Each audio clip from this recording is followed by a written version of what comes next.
Ñandereta Paraguay, Pumba Suguazú, Atenta Baishaku, Ubaga, Roqueo y Peaba Ñandebe con Araponaitepe. A continuación, el coordinador general de la Comisión Interinstitucional, responsable de la ejecución de acciones necesarias para el cumplimiento de sentencias, recomendaciones, solicitudes y otros compromisos internacionales en materia de derechos humanos, realizará una breve reseña sobre el caso y dará lectura a los puntos resolutivos de la sentencia de la Corte Interamericana de Derechos Humanos. Buenos días, señora vicepresidenta, ministros, intendentes, señoras, señores, amigos todos. Es una satisfacción para la Comisión Interinstitucional para el Cumplimiento de Sentencias Internacionales dar unas breves palabras que enmarquen este acto. Esta ceremonia pretende honrar el sacrificio de 4 grandes personas que entregaron sus vidas, sus familias y sus sueños en la búsqueda del bien común. Agustín Goiburú, médico, dirigente del Movimiento Popular Colorado, quien se ocupó dentro de su activa militancia política de denunciar las constantes violaciones de derechos humanos cometidas durante la dictadura en el Paraguay, fue exiliado en el año 1959 y en 1977 desaparecido en el marco de la Operación Cóndor. Carlos José Mancuello Vareiro, paraguayo, estudiante de Ingeniería de la Universidad de La Plata, Argentina, fue detenido en el año 1974 al intentar ingresar al territorio paraguayo en compañía de su esposa embarazada y su hija de 8 meses. Rodolfo Feliciano Ramírez Villalba tenía 34 años y era pintor de obras. Su hermano, Benjamín de Jesús, tenía 26 años y era contador público. Ambos eran oriundos de la ciudad de Pilar. Fueron detenidos en el año 1974 bajo la sospecha de ser terroristas. Mancuello y los hermanos Ramírez Villalba estuvieron detenidos en el Departamento de Investigaciones, en otras dependencias, por 22 meses y posteriormente fueron desaparecidos. Sus vidas fueron sesgadas, pero nos queda su recuerdo. Por ello, hacemos memoria para honrar esta lucha y reavivar esos sueños. El Estado paraguayo, por medio de este acto, cumple una obligación internacional impuesta por la Corte Interamericana de Derechos Humanos. Por ello, a continuación, daré breve lectura de los puntos resolutivos de la sentencia del 22 de septiembre del año 2006. Punto resolutivo número 7. El Estado paraguayo debe llevar a cabo, en el plazo de 6 meses, un acto público de reconocimiento de responsabilidad y de desagravio. Punto resolutivo número 10. El Estado debe construir, en el plazo de 1 año, un monumento en memoria de los señores Agustín Goiburú Jiménez, Carlos José Mancuello, Rodolfo Ramírez Villalba y Benjamín Ramírez Villalba. Muchas gracias.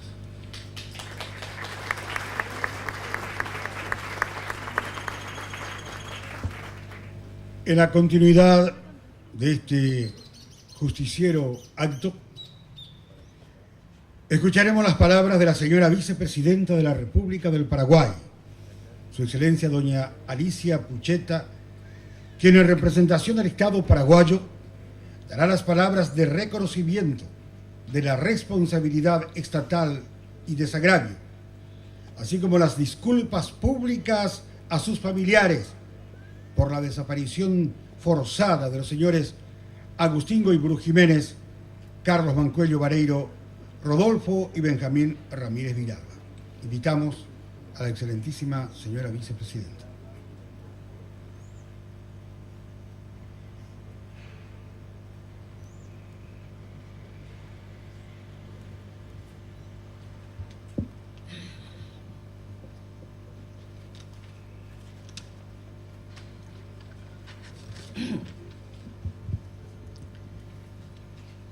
Muy buenos días.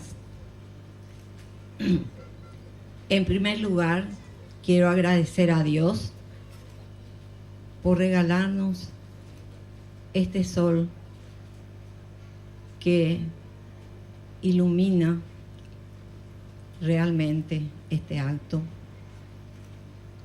de la mano de Dios. Por otro lado, también por realizarse en un lugar por demás emotivo, como es la Plaza de los Desaparecidos Manuel Gondra.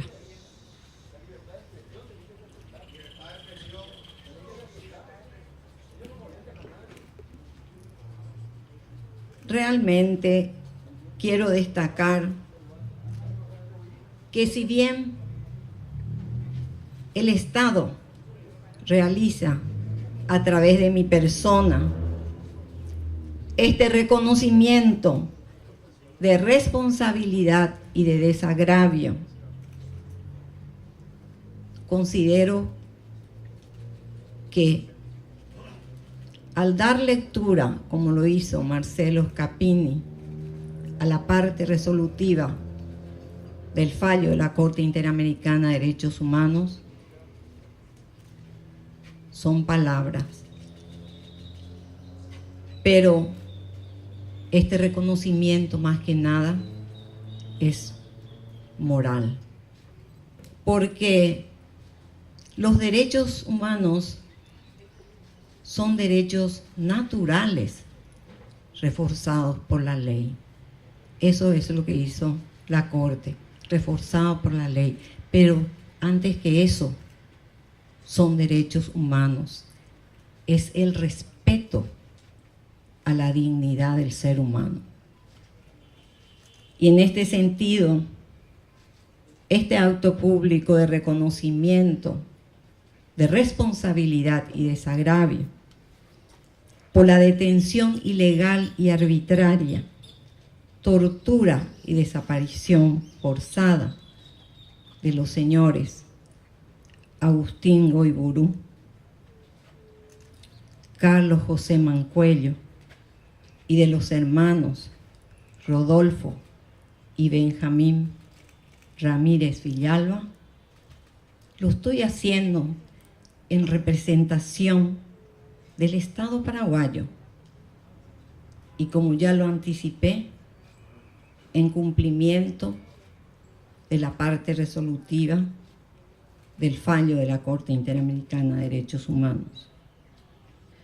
Pero, más que nada, quiero recordar tanto a Agustín Goiburu como Carlos José Mancuello y los hermanos Rodolfo y Benjamín Ramírez Villalba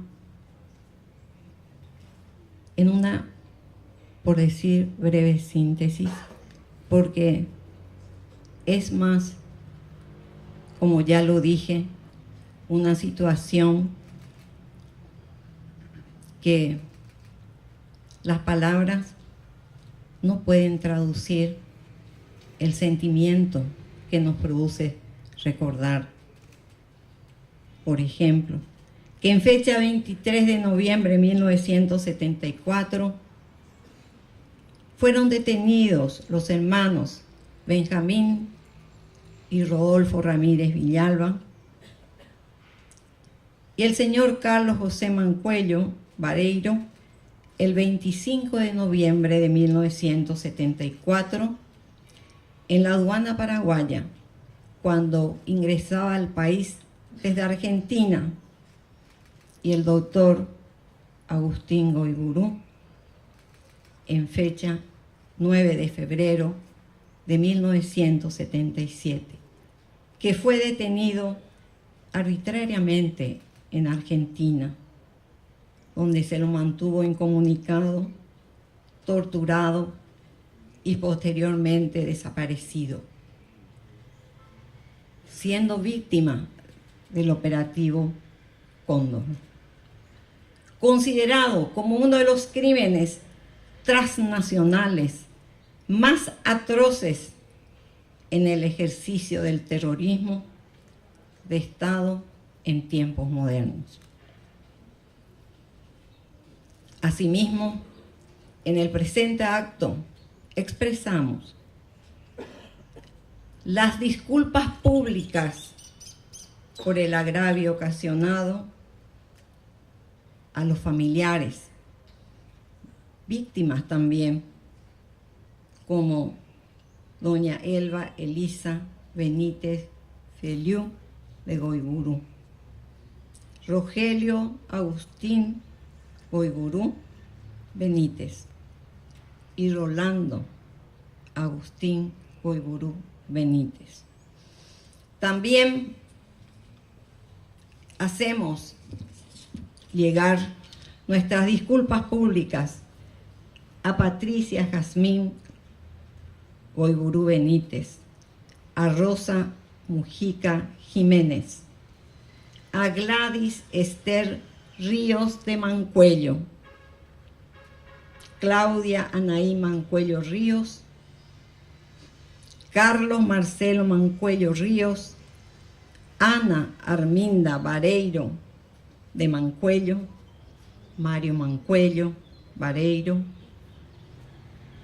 Ana Elizabeth Mancuello Vareiro, Hugo Alberto Mancuello Vareiro, Mario Andrés Mancuello Vareiro, Emilio Raúl Mancuello Vareiro, Fabriciana Villalba de Ramírez, Lucrecia Ramírez de Borba, Eugenia Adolfina Ramírez de Espinosa, Sotera Ramírez de Arza, Sara Diodora Ramírez Villalba, Mario Artemio Ramírez Villalba, Herminio Arnoldo Ramírez Villalba, Julio Darío Ramírez Villalba y María Magdalena Galeano.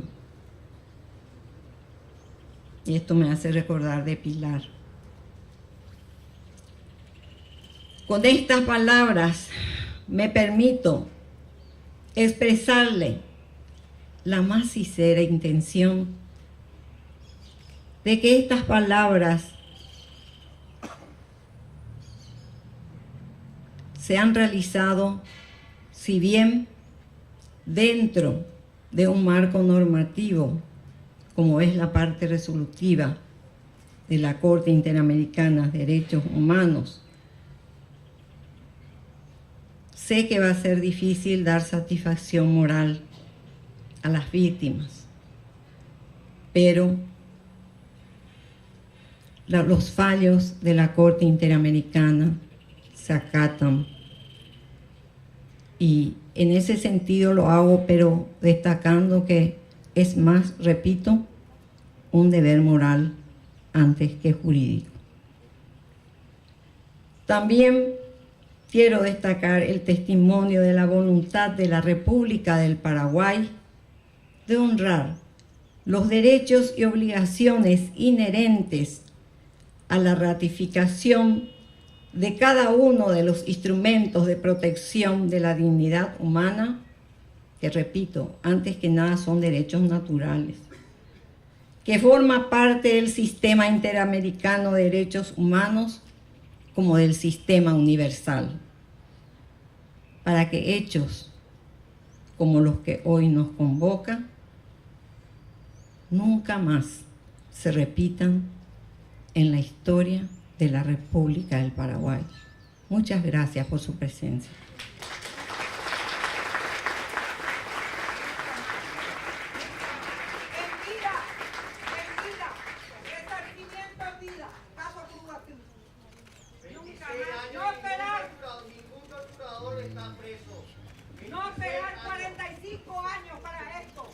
Con relación, y en la continuidad de nuestro acto, con relación a la importancia de las medidas de reparación y no repetición leídas al inicio de este acto, el doctor Carlos Portillo dirigirá unas palabras a los presentes en memoria de las víctimas. Por favor.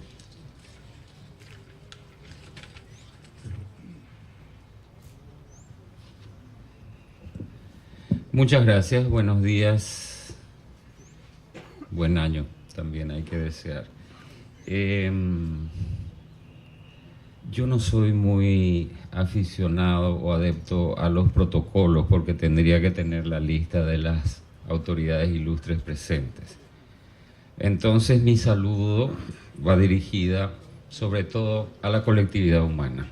Por eso digo, en primer lugar, gracias a la oportunidad de decir algo que sobre todo tiene la intención de dar trascendencia a un acto como este.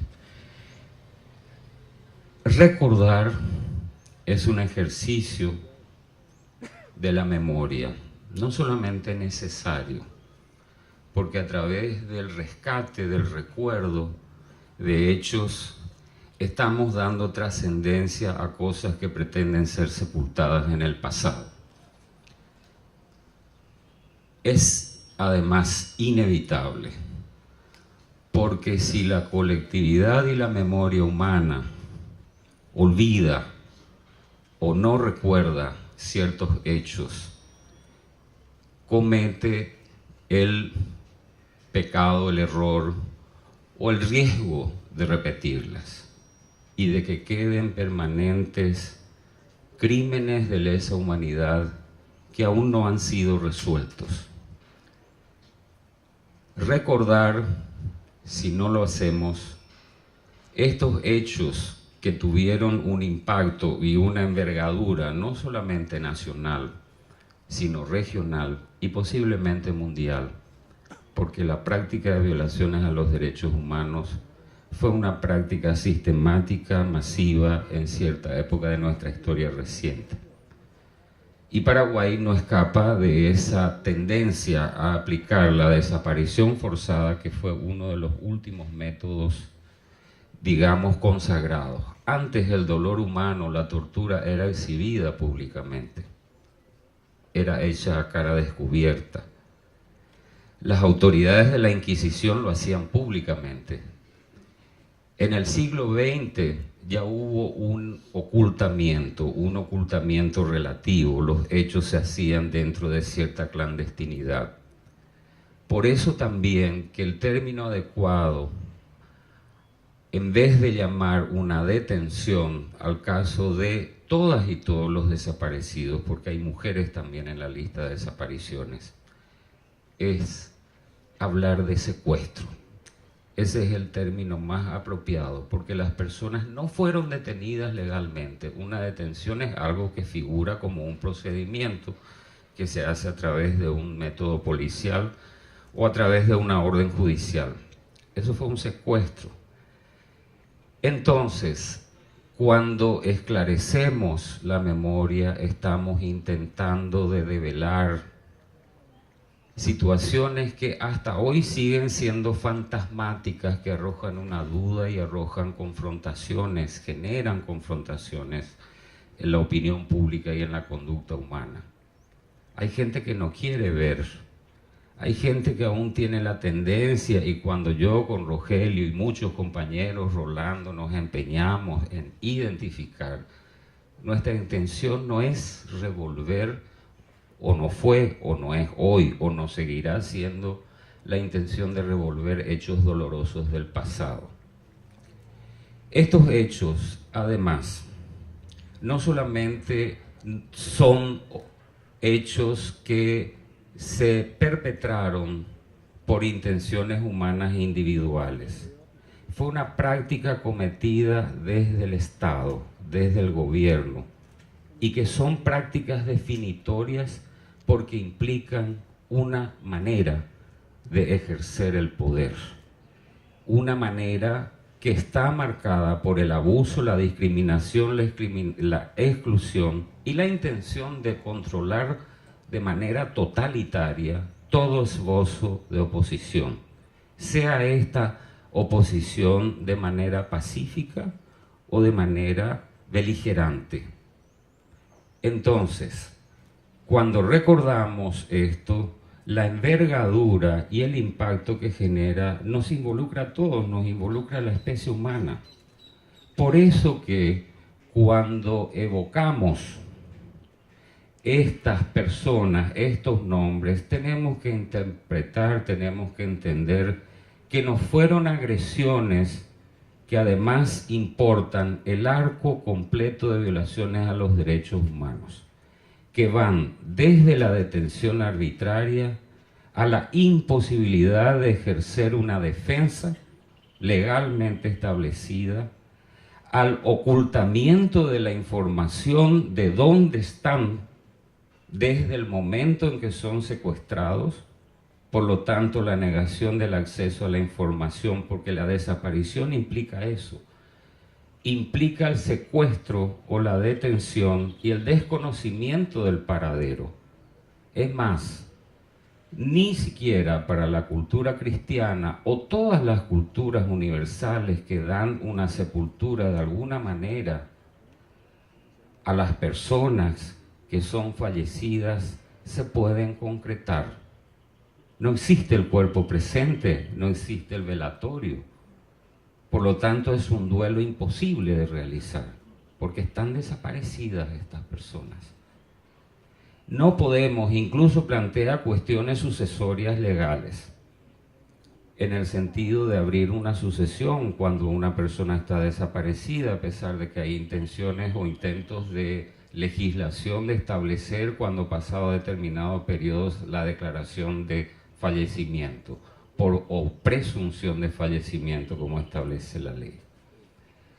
Este ejercicio de la memoria, entonces, implica develar, implica dar trascendencia a hechos del pasado. Nuestro presente hoy es resultado del pasado y penosamente es resultado de un pasado no resuelto muchas veces, por eso tenemos aún la tendencia de repetir los errores del pasado.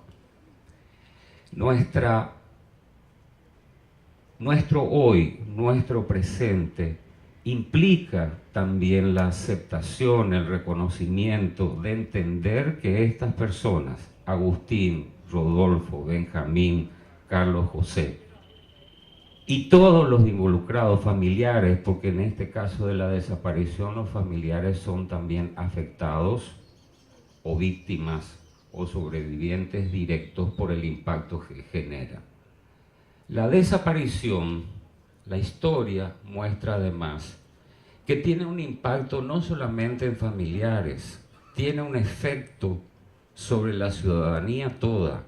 Por eso que estas personas, aunque tengan nombre y apellido, van más allá de la figura individual o personal. Son representantes, se erigen en pensadores de un modo de entender la humanidad que nos involucra a todas y todos. Entonces el impacto y el efecto es sobre toda la ciudadanía, sobre todo el pueblo, porque representan qué cosa, por qué fueron desaparecidas y desaparecidos.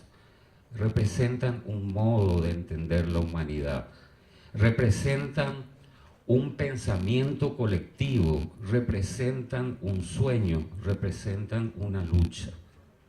Heredamos generación tras generación no solamente dolores, heredamos pensamientos, heredamos ideas, heredamos sueños. Y el propósito de este acto es además, generar un impacto, una trascendencia y una incidencia en las políticas públicas. La intención no se limita exclusivamente a una cuestión de recordar, cumplir con un acto que es parte del mandato, del contenido de la Corte Interamericana, de una sentencia dictada en el 2006. Yo no sé si los tiempos son a veces favorables o desfavorables. Pasó mucho, de todas maneras, aún el retraso implica que hoy esto, que es un ritual necesario, no cierra, porque la búsqueda va a proseguir. La identificación y el rescate de la memoria de la historia va a proseguir. Esto no cierra.